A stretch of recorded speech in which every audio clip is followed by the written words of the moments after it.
नमस्कार, धर्मवाणी में आप सभी का स्वागत है। मैं हूं अजय चौहान।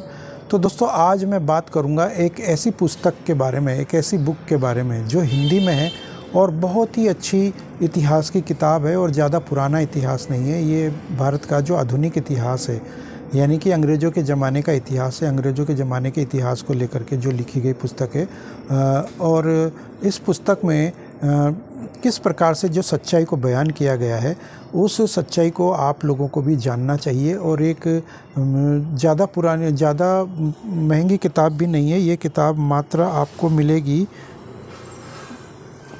ये किताब मात्र 250 रुपये की है और मुझे 10% डिस्काउंट में ये किताब मिली है। मैंने डायरेक्ट पब्लिशर से ख़रीदी है और ये पब्लिशर है प्रभात पेपरबैक्स, मतलब प्रभात प्रकाशन है, दिल्ली में प्रभात प्रकाशन। और इस किताब का नाम है विनाश पर्व। ये किताब आप देख सकते हैं कि इस किताब का नाम है विनाश पर्व। और ये किताब भारत के इतिहास पर, यानी कि भारत का जो विनाश शुरू हुआ, जो अंग्रेज़ जब भारत में आए, जिन्होंने पहला कदम रखा, कौन से जब कैसे किस प्रकार से षड्यंत्र रचे अंग्रेज़ों ने, कैसे उन्होंने पहला कदम भारत में रखा और किस प्रकार से उन्होंने यहाँ षड्यंत्रकारी नीतियाँ अपनाई। मतलब सबसे पहला अंग्रेज़ कौन था, दूसरा अंग्रेज़ कौन था जिसका जन्म भारत की भूमि पर हुआ, और किस आधार पर, किस प्रकार से वो वहाँ से कैसे आए और कितना षड्यंत्र यहाँ रचा, कितना वो यहाँ से लूट कर लेकर गए, और हर प्रकार से उन्होंने यहाँ कितना कत्लेआम मचाया और कितने षड्यंत्र रचे, और किस प्रकार से वहाँ के यहाँ उस टाइम मुस्लिम शासकों का शासन हुआ करता था ज़्यादातर क्षेत्रों में, तो उनको किस प्रकार से उन्होंने वहाँ पर ख़रीदा और किस प्रकार से उनको खदेड़ा, किस प्रकार से उनके साथ षड्यंत्र किया, किस प्रकार से उनके साथ मोल भाव किए, और हमारे कपड़ा व्यापार को, हमारा दवा उद्योग, हमारी अर्थव्यवस्था को, हमारे जो प्राकृतिक उपचार थे आयुर्वेद के, उनको किस प्रकार से नष्ट किया, और किस प्रकार से जो टीकाकरण होते थे उनको उन्होंने समाप्त किया और अपने टीके विकसित किए। यानी कि जैसे कि आज कोरोना के टीके बन रहे हैं, तो इस प्रकार से हमारे जो टीके होते थे वो उनको नष्ट किया, और किस प्रकार से यहाँ बीमारियाँ फैलाई उन्होंने, तरह तरह की लेकर के एक ऐसी सच्चाई यहाँ पर इसमें बयान की है कि अंग्रेज़ों का जो भारत पर राज रहा, उसमें उन्होंने अंग्रेज छोड़ने के बाद भी वो किस प्रकार से यहाँ शासन कर गए। तो कितने वहाँ अंग्रेज ऐसे व्यापारी थे, या कितने उन्होंने किस प्रकार से यहाँ पर शासन किया, हर प्रकार से। अगर मैं किसी भी एक पन्ने को खोल लूँ तो यहाँ पर मैंने कुछ जो पढ़ा है, उन पर जो मार्किंग की, इंगित किया है मैंने, इस पूरी किताब को मैंने पढ़ा है बहुत अच्छे से। मतलब कि इतना अच्छे तरीके से मैंने इसको पढ़ा कि मैं दंग रह गया कि ऐसी भी जो हम सुनते थे या पढ़ते थे तो या देखते थे, तो हमें बिल्कुल एकदम आभास नहीं होता था इस चीज़ का कि ऐसा भी संभव हो सकता है। क्योंकि हम दो तरह का इतिहास पढ़ते हैं भारत का, एक वो गांधीवादी इतिहास और एक वो इतिहास जो राष्ट्रवादी इतिहास है। तो ये ना तो गांधीवादी इतिहास है, ना ये राष्ट्रवादी इतिहास है, क्योंकि राष्ट्रवादी इतिहास में भी हमको मोल भाव करके ही दिखाया जाता है ताकि आप ना इधर जाए आगे, ना इधर जाए पीछे। तो ये इसमें जो इतिहास दिखाया गया है या बताया गया है, जो पढ़ने को मिलेगा, वो आपको एक ऐसा इतिहास मिलेगा जो रोंगटे खड़े कर देने वाले इतिहास है। तो इसमें अगर हम कुछ भी, मान लो एक छोटा सा भी उदाहरण ले, किसी भी पेज पर जहाँ कहीं पर भी मैंने इसमें जो मार्किंग की है उसमें, तो कुछ खास मैंने यहाँ पर जो मार्किंग की है, कहीं से भी अगर मैं किसी भी पन्ने को खोल के उस पर जो मार्किंग की है उसको अगर मैं पढूं, तो इसमें अगर मैं लिखूं, मैंने जो मार्क किया है वो ये है कि 16वीं शताब्दी के मध्य से तो 18वीं शताब्दी के मध्य तक बंगाल के सूती और रेशम के वस्त्र उद्योग में 33% से ज़्यादा की बढ़ोतरी हुई। किंतु 1757 में अंग्रेज़ों द्वारा प्लासी की लड़ाई जीतने के साथ ही दृश्य बदल गया। ये पेज नंबर 60 है विनाश पर्व का, अगर आप पढ़ेंगे इसमें। इसके अलावा अगर हम 61 पे पढ़ें उसके सामने, तो कम कीमतें और अच्छी गुणवत्ता भारतीय कपड़ों की विशेषता थी जो इंग्लैंड के उत्पादों के लिए संभव नहीं थी। इसके अलावा भी अगर हम कहीं से भी, मान लो यहाँ से इस पेज को खोलें और यहाँ पर अगर मैं जाऊँ देखूँ, तो ये पेज नंबर 102 है।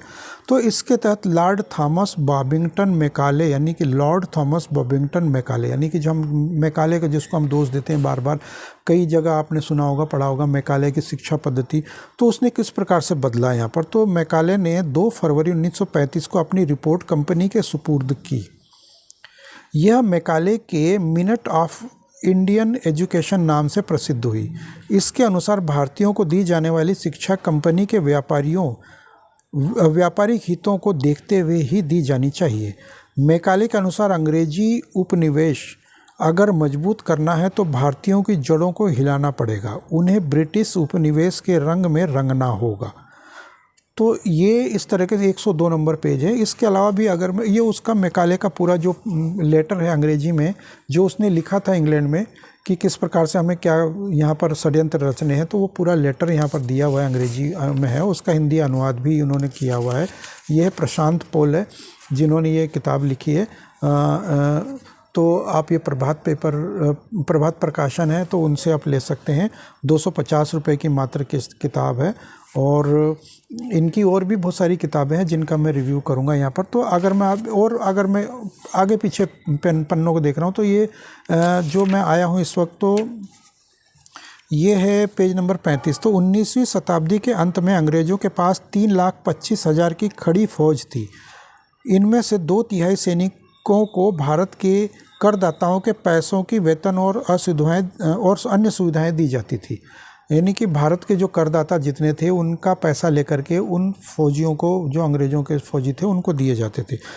आगे अगर पढ़ें, अगर छोड़ दे लाइनें और आगे पढ़ें, तो कितना भी शौर्य दिखाया तो भी भारतीय सैनिक कभी भी अंग्रेज सैनिकों की बराबरी नहीं कर सकता था। ये यहाँ पर वो उनको डिमोरलाइज और मोरलाइज किए जाते थे। तो प्रथम और द्वितीय विश्व युद्ध में यदि हमारे साथ भारतीय सैनिक नहीं होते तो हमें जीतना संभव नहीं था। ये अंग्रेज़ों ने और आगे लिखा है। तो हम और आगे चले तो भारतीय नौका उद्योग को कैसे समाप्त किया गया, तो ये 37 नंबर पेज का एक इसका अगला चैप्टर है। अगर आप देखेंगे आपको दिख रहा हो तो इसमें जो इन्होंने दिया है कि प्रख्यात अर्थशास्त्री प्रोफेसर अंगस मेडिसन ने अपने ग्रंथ the history of world economics में विश्व के व्यापार की स्थिति भिन्न भिन्न कालखंडों में क्या थी वो लिखा है। तो इनके अनुसार उसके अनुसार आज से 2000 वर्ष पहले अर्थात पहली शताब्दी में विश्व व्यापार में भारत का हिस्सा 32% था, जो वर्ष 1000 में अर्थात 11वीं शताब्दी के आरंभ में 28% तक रहा। यानी कि 2000 साल पहले से लेकर के आज 1000 साल तक 28%, 32 से लेकर के ये 28% तक रहा हिस्सा दुनिया में भारत का। यानी वो जो स्वर्ण काल भारत का कहते हैं या सोने की चिड़िया जिसको कहा जाता है, तो वो काल था इसका। तो भारत में समुद्री जहाज से किए हुए प्रवास को नौकायन या फिर प्राचीन काल से नवगति कहा जाता है। नवगति संस्कृत शब्द है, इसलिए शब्द के आधार पर अंग्रेजी समानार्थी शब्द नेविगेशन तैयार हुआ। यानी जो इस किताब में लिखा है कि भारत में समुद्री जहाज से किए हुए प्रवास को नौकायन या प्राचीन काल से नवगति कहा जाता है। ये कहा जाता था 2000 साल 4000 साल पहले जो भारतीय लोग जो व्यापार के लिए जाते थे दूर दराज के क्षेत्रों में, धरती पर पूरी घूमते थे वो। तो नवगति शब्द संस्कृत का एक शब्द है। इसी शब्द के आधार पर अंग्रेजी समानार्थी शब्द नेविगेशन तैयार हुआ, ऐसा माना जाता है। तो जो नेविगेशन है वो नौकायन से ही निकला है, यानी कि उनके पास अपने शब्द भी नहीं थे इस प्रकार के, तो वो व्यापार क्या करते दुनिया में आकर के। भारत में प्राचीन समय में नौकायन शास्त्र अत्यंत उन्नत स्वरूप में था।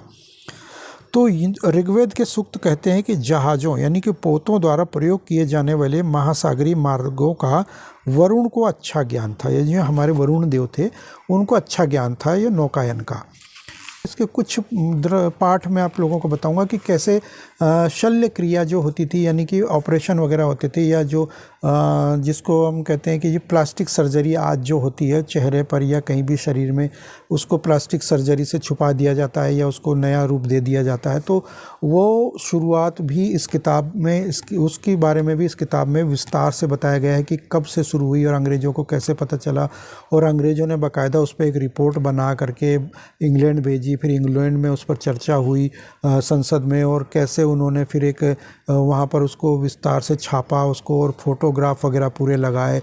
और नाक की सर्जरी जब करी तो अंग्रेज़ों को पता चला तो वो दंग रह गए। तो वो डॉक्टरों ने फिर यहाँ आकर के टीम आई और रिसर्च करी कि ये ऐसी भी कुछ इलाज हो सकता है, सर्जरी हो सकती है क्या, कटा हुआ नाक एकदम एक बार फिर से जोड़ा जा सकता है। तो किस प्रकार से हाथ को जोड़ा जा सकता है। तो ये एक दंग रहने वाली एक इस प्रकार की कुछ चीज़ें थी। तो अंग्रेज़ों को उसका भी ज्ञान नहीं था, वो भी बाद में डेवलप हुआ धीरे धीरे। तो ये इस किताब में उसका भी जिक्र है यहाँ पर।